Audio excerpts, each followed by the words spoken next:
माननीय मुख्यमंत्री श्री अरविंद केजरीवाल जी चर्चा का उत्तर देंगे।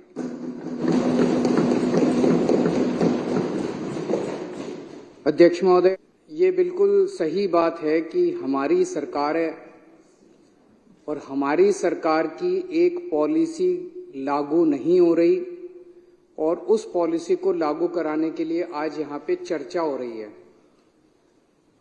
दिल्ली के अंदर लोगों के गलत बिल आ रहे हैं, उन गलत बिलों को ठीक कराने के लिए आज सत्ता पक्ष कह रहा है कि बिल ठीक होने चाहिए और विरोधी पक्ष कह रहा है कि बिल ठीक नहीं होने चाहिए। ये एक बड़ी विसंगति है दिल्ली को लेके। दिल्ली कहने को आधा राज्य है, मेरे को तो लगता है 5% राज्य भी नहीं है। अगर ये फुल स्टेट होता, किसी ऑफिसर की हिम्मत नहीं थी कि मंत्री और मुख्यमंत्री द्वारा दिए गए आदेशों की अवहेलना करके वो 2 मिनट के अंदर अपनी पोस्ट के ऊपर रह जाता, सस्पेंड कर दिया जाता वो सीधा। आज ये चर्चा इसलिए हो रही है क्योंकि दिल्ली एक बहुत गंदी और नीच राजनीति का शिकार है। आज ये चर्चा इसलिए हो रही है क्योंकि दिल्ली एक पूर्ण राज्य नहीं है और इसके बदौलत रियल पावर जो है वो केंद्र सरकार के पास है। केंद्र सरकार दूसरी पार्टी की है और वो दूसरी पार्टी नहीं चाहती कि दिल्ली के अंदर चुनी हुई सरकार अपना काम कर सके।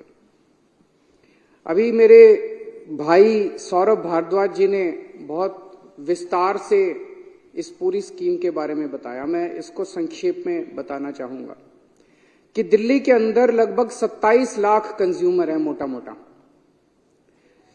इन 27 लाख में से लगभग 10.5 लाख कंज्यूमर ऐसे हैं, यानी कि 40% कंज्यूमर्स ऑफ दिल्ली वो ऐसे हैं जो अपना बिल नहीं भर रहे।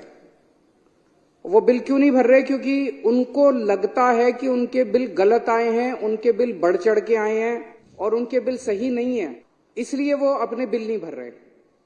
ये कोई छोटी मोटी वो नहीं है। 40% दिल्ली के लोग, डोमेस्टिक कंज्यूमर्स, अगर बिल नहीं भर रहे तो इसकी किसी भी जिम्मेदार सरकार की ये जिम्मेदारी बनती है कि वो इसके बारे में कोई पॉलिसी डिसीजन लेके आए।